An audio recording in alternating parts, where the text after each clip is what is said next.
Ça c'est la famille Kirchner, Pierre, avec son Deutz et son équipe de vendangeurs, principalement d'Ebersheim, avec Bruno à l'accordion. C'est à la sortie de la tour de Blinchwiller. Ça c'est Sepp le Fou, de Nord-Seble. Tout de suite derrière, c'est Materne Joseph, avec son attelage. Et là, le cheval blanc, c'est Mersol Fernand, qui est très pressé, qui voudrait dépasser. Ça, c'est Span Louis, de Louis. Ça, c'est ma tante Cécile.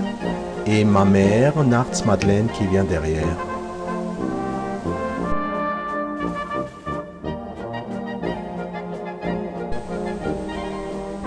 La route des vins.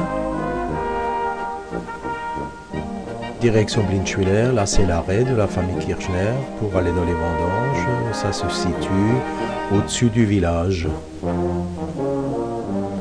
Là encore, route de Blinchwiller, route du vin.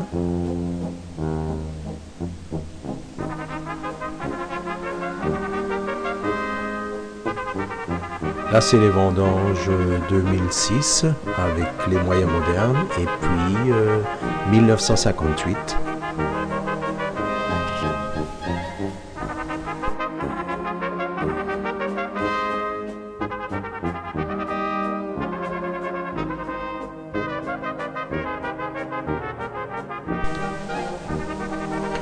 Notre ami Kirchner-Pierre qui est en train de couper le raisin avec sa photo 2007.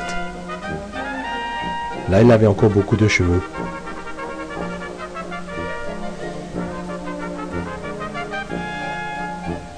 Son frère Kirchner Bruno,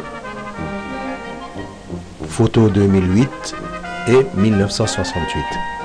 Ça, c'est Charles Jäger, c'était l'ouvrier des Kirchner à l'époque. De Jair Charles.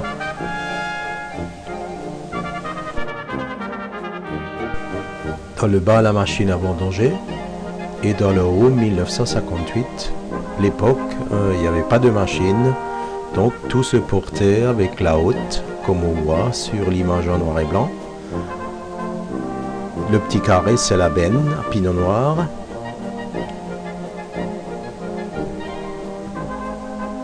Ça, c'est Paul Kirchner, le père, Pierre Kirchner, il y a Bruno Kirchner.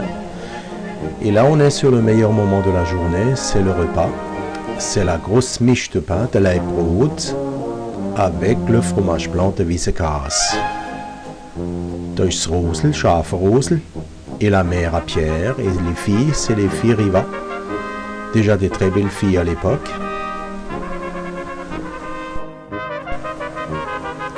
Ça c'est Diane, le chien des Kirchner de Dianele.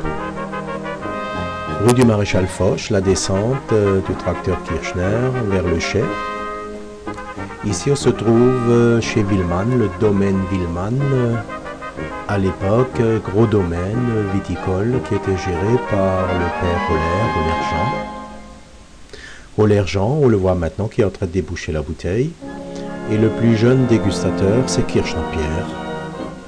Il était très beau à l'époque. Hein. Ça, c'est les cuves de fermentation. Les fameuses cuves à pression, qui étaient déjà une invention monumentale à l'époque. Encore le domaine Villemann. Ça, c'est Holler René, qui était le directeur, le patron de l'entreprise Rollerjean et Fils, le voilà, en 2007.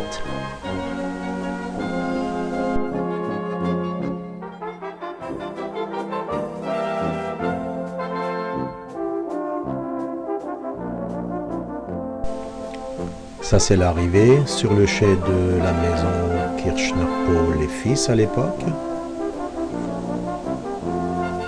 Et là, on va décharger le raisin.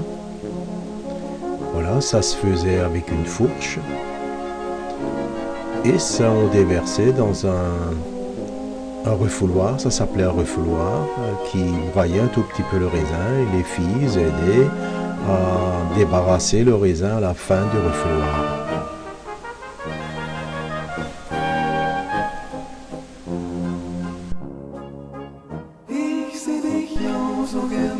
pressoir il est rempli.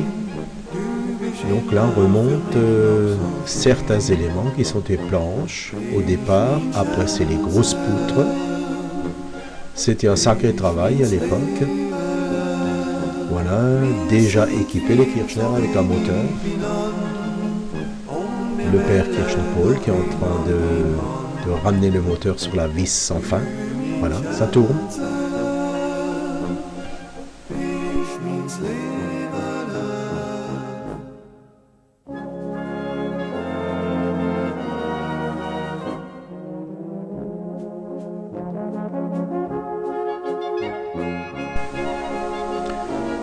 Et le soir, après le dîner, c'est les filles qui pompaient le vin. Voilà, tout se faisait à l'huile de coude à l'époque. On sortait effectivement le vin de la cuve avec une pompe à la main. Et ça, c'est un pressoir du XVIIe siècle qui a été montré ici, qui n'était plus d'actualité là-bas. Et il fallait naturellement des petits garçons et des garçons pour aider à presser le raisin.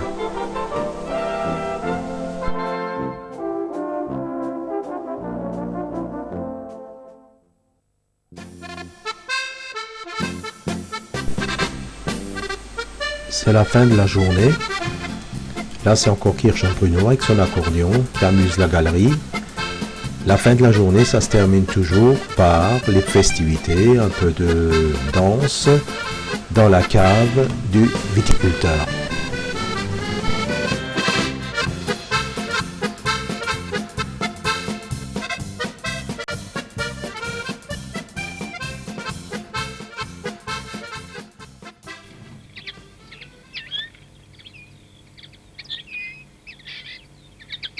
Les étourneaux frondeurs avides de fruits vermeils n'ont plus rien à picorer. En cette fin d'octobre clémente, le rideau tombe sur les vendanges dans l'Alsace.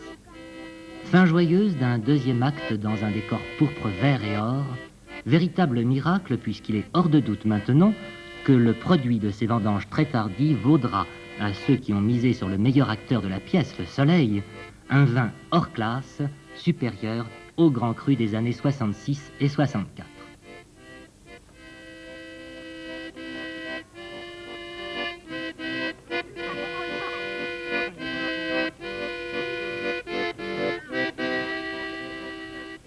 Et puisqu'au fond du cœur de tout homme sommeille sans doute un vigneron, pourquoi pas?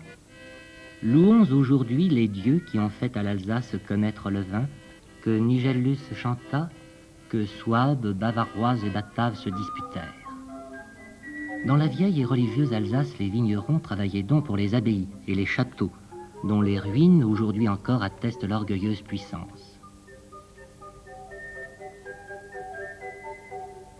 C'est à eux d'ailleurs, à travers les vicissitudes de l'histoire, que les vignes d'Alsace doivent d'avoir conservé leur qualité première et leur race, méritant tous ces titres de noblesse.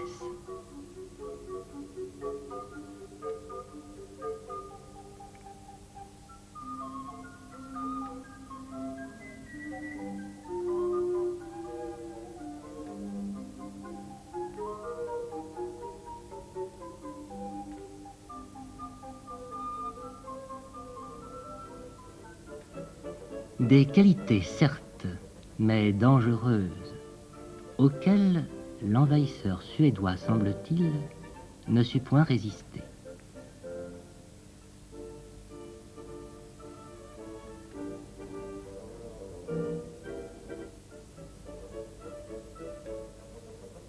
La ville était envahie par les Suédois, par surprise. Les gens de la ville n'étaient pas sur leur garde. Et ils ont tout massacré et incendié. Les quelques habitants qui restaient sont réfugiés dans la ville centrale, dans l'église. Et à un moment donné, ils n'entendaient plus de bruit. Ils sont hasardés à sortir pour voir ce qui se passait. Et ils sont aperçus que les soldats suédois s'étaient enivrés avec leur vin qui restait dans leur cave.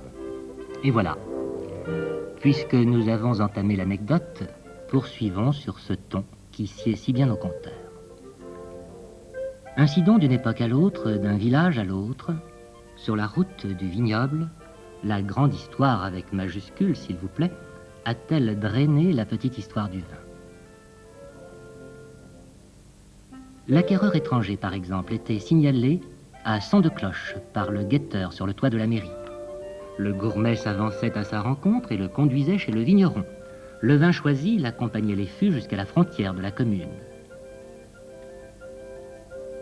Ne raconte-t-on pas à ce propos que l'empereur Maximilien, grand amateur mais point aimé de ses gens, en visite à Obernai, se vit offrir en guise d'accueil une pinte d'infâme piquette. Comme il ne manquait pas d'esprit toutefois, et se doutant bien qu'on se moquait de lui, il tendit son arme à son hôte et, de la parole appuyant le geste, « Monsieur, dit-il, voici mon pistolet.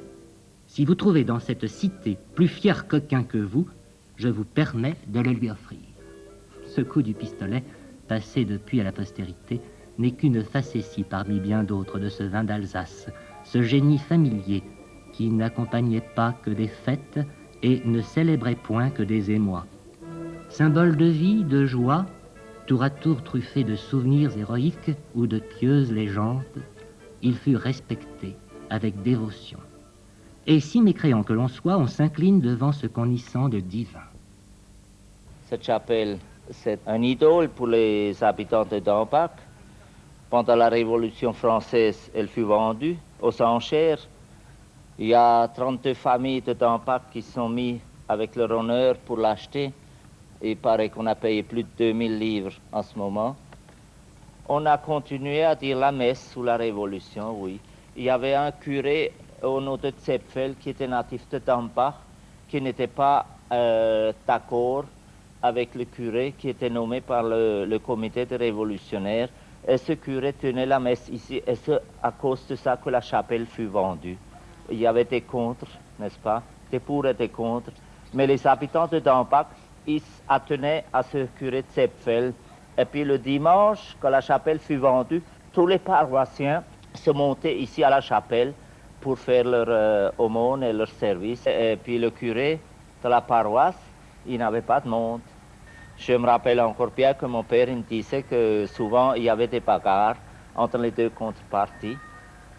Mais par ailleurs, on conçoit aujourd'hui difficilement une procession à cheval autour du banc, le dimanche de Pentecôte, une Saint-Urbain, jour de liesse pour petits et grands, un bon an où la population réunie boirait quelques 1000 litres offerts par le magistrat. Ces fêtes, quelle qu'en fût l'origine et quoi que nous en pensions, étaient la manifestation d'une âme, l'expression d'une collectivité réelle et vivante. En ce qui concerne notre Saint-Urbain, il est surtout connu par toutes sortes de petits scandales auxquels, peut-être pas lui, mais enfin, la civilisation qui l'entourait a donné sujet. En ce qui nous concerne particulièrement, il faut citer le fait qu'un jour, Saint-Urbain fut plongé dans le Stockbrunn, dans la fontaine communale, parce que précisément, les vignes avaient gelé. D'ailleurs, les scandales étaient tellement grands, notamment on donnait à boire un verre de vin aux enfants, et ainsi qu'on leur offrait un petit pain. Le scandale était tellement grand qu'un jour, le curé s'adressa au magistrat et lui tient à peu près ce discours: écoutez messieurs, cela ne peut pas continuer. Au lieu de faire le tour à Saint-Urbain de la commune, nous allons directement le mener au cimetière. Et sous l'œil passif de Saint-Urbain, que dire pour conclure que des lutins vignerons ne contradiraient point? Tout simplement, qui craint Dieu sera bien heureux, qui boit du vin deviendra joyeux, donc craignons Dieu et buvons du vin et nous serons joyeux et bien heureux.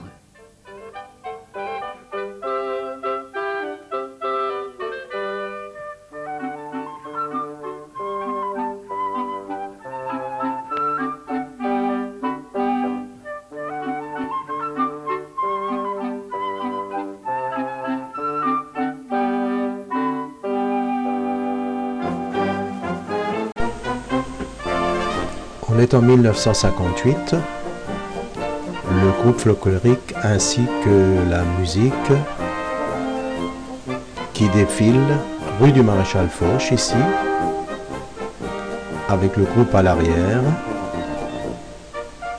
là où a Frey Charles, de gauche vers la droite, Giselbrecht Margrit, Spahn Gérard, par exemple. Ça c'est Ruhlmann et Spahn Gérard, arrivés sur la place du marché. C'est en octobre, c'est le temps des vendanges, il y a un peu de brouillard.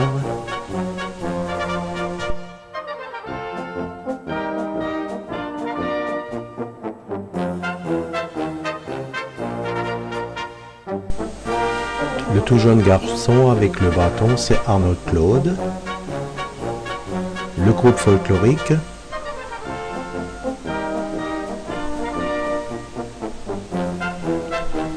La danse du moissonneur.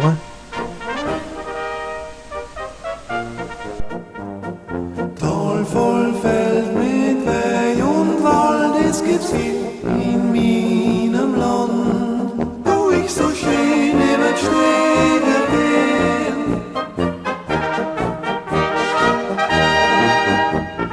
Komm zu mir, ja, komm mit mir, durchs Land, das schöne Land, wo ich so schön über die Stege gehen, ja, Hand in Hand durch unser seltsames Land.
Tal voll Feld mit Weih und Wald, es gibt's hier in